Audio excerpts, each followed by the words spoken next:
Assalamualaikum warahmatullahi wabarakatuh. Halo bosku juragan semua, selamat siang, sugeng siang. Saya doakan kepada panjenengan semua selalu dalam keadaan sehat walafiat dan lancar usahanya. Pada kesempatan hari ini saya kedatangan tamu yang luar biasa, seorang arsitek dan pegiat pemerhati bangunan berbahan kayu. Kita perkenalkan beliau yang sudah jauh-jauh datang dari Jakarta. Nama beliau Mat Cahyo. Halo Mas. Halo Mas, halo.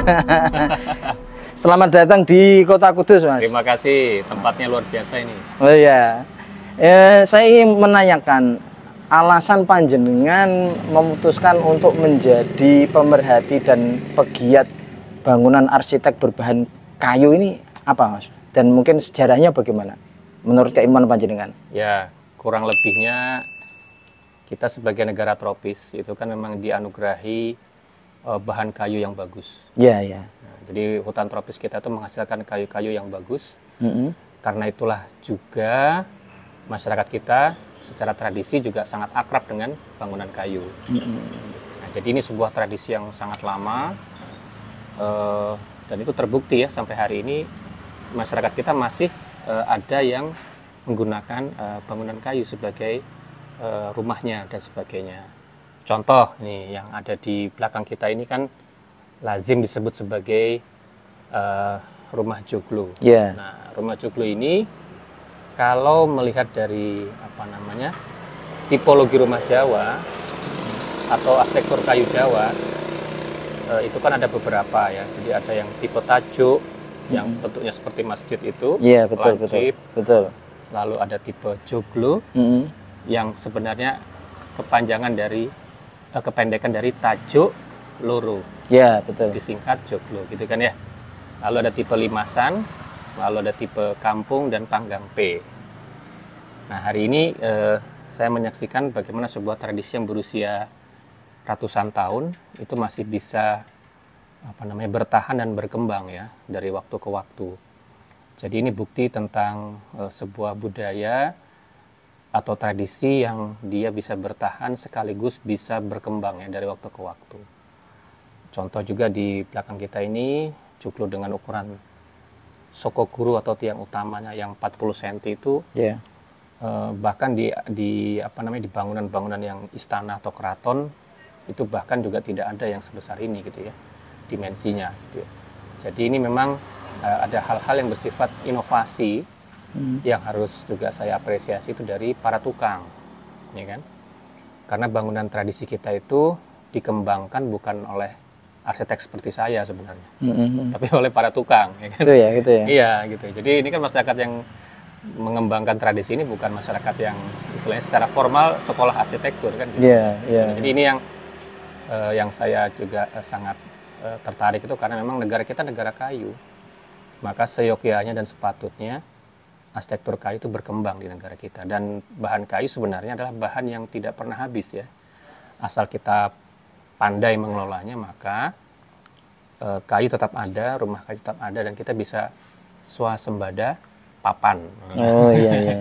Sandang, pangan, papan. Iya, iya. Gitu. Menurut panjenengan sendiri Cak Mat, sebenarnya sejarah, menurut keilmuan yang panjenengan pelajari, sejarah joglo ini dimulai era kapan sih? Ya, kalau dari relief candi yang ada, ya dari mulai candi Gedong Songo gitu ya, sampai candi yang era Mataram, era Majapahit akhir, seperti di Sukuh, Ceto, itu memang relief yang menggambarkan bentuk joglo itu tidak ada. Yang ada bentuk tajuk, limasan itu ada, kampung ada.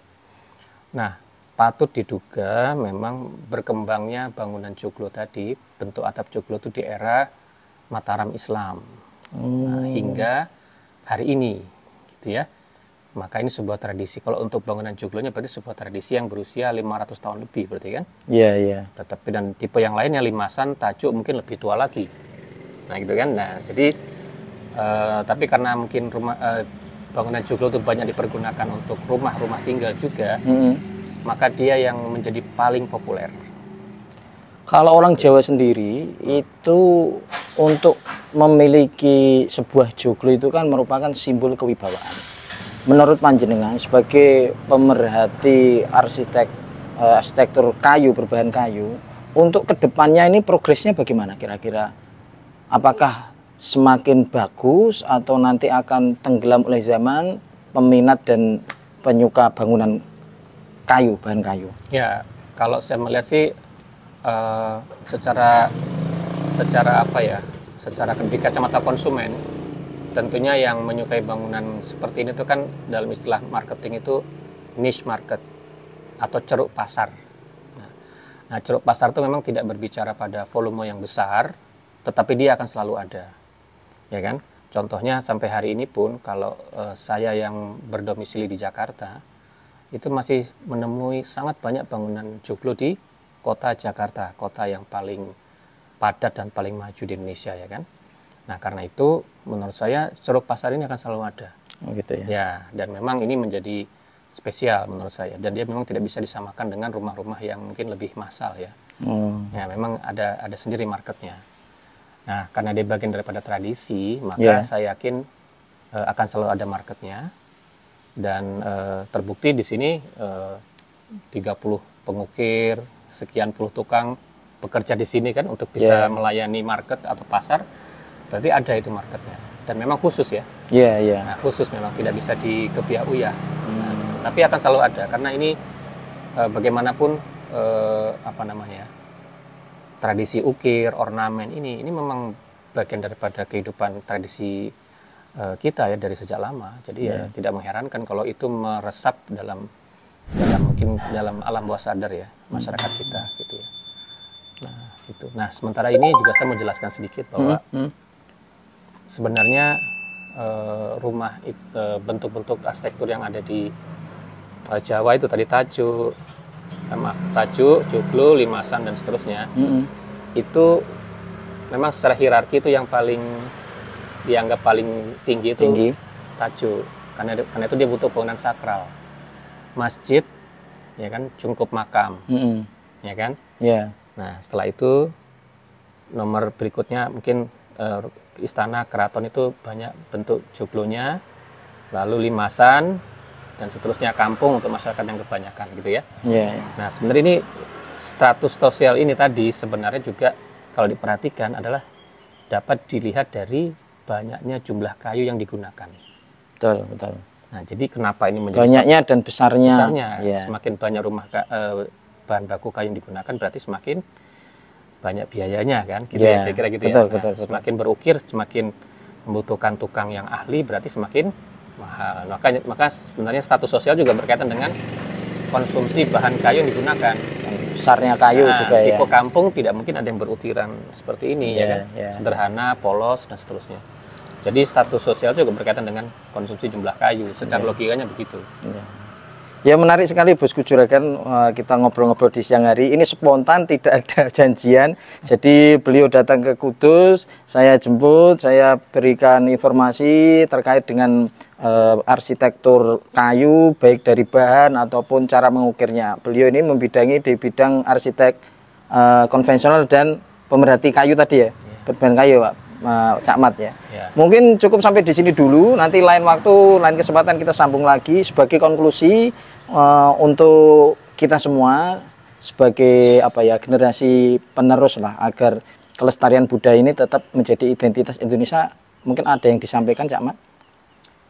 Ya, kalau bagi kita sebenarnya tradisi itu bukan sesuatu yang yang mati atau yang statis ya.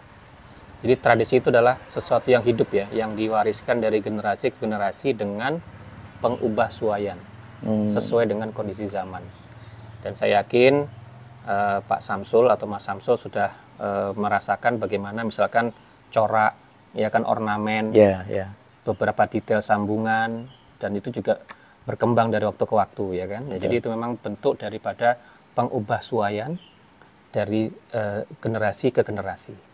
Nah, jadi menurut saya tradisi itu jangan dimaknai sesuatu yang statis, tapi dia hidup dan berkembang sesuai dengan perkembangan manusianya. Oh gitu ya. Gitu. Oke, terima kasih bosku juragan semua. Yang belum subscribe silahkan di subscribe. Yang menemukan channel ini kiranya manfaat silahkan di share.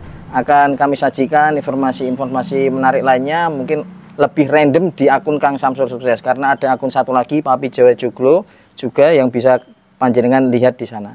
Matur suwun, terima kasih Cak Mat atas informasinya. Sami-sami. Lain waktu kita bertemu kembali untuk memberikan informasi-informasi yang lebih menarik. Siap. Matur suwun. Sami-sami. Sukses doyo, salam setari budaya. Assalamualaikum warahmatullahi wabarakatuh. Waalaikumsalam.